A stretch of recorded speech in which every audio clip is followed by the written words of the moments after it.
Ada rahsia wiring saya nak bagi tahu ni. Tolong jangan swipe lagi. Nak tahu tak? Suis 20A ni dia boleh ganding dengan soket 15A sebagai kawalan. Ni standard. Semua wireman tahu cerita ni. Kalau saya sambung suis 20A dengan soket 15A, dia akan kawal bekalan masuk ke soket 15A tu. Kalau suis 20A on, maka soket 15A akan dapat bekalan. Kalau suis 20A off, maka soket 15A confirm tak ada bekalan.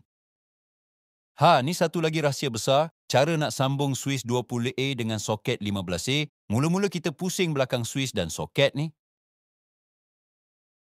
Nampak tak lukisan ni? Garisan merah tulis L ni adalah incoming dari bekalan masuk. Bekalan masuk ni akan masuk ke terminal L di suis 20A. Garisan merah L yang atas ni pula adalah outgoing dari terminal L di suis 20A ke soket terminal L di soket 15A. Garisan hitam tulis N tu adalah kabel neutral dari incoming bekalan dan terus ke terminal N di suis 20A.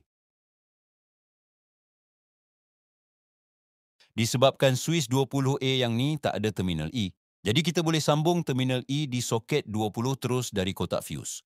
Simple sangat cara nak sambung suis ni dengan soket 20A. Dah jom buat ulang kaji. Kita bayangkan, sekarang saya onkan suis 20A. Bila dah on sahaja, bekalan masuk akan mula masuk ke suis dan terus ke soket 20A.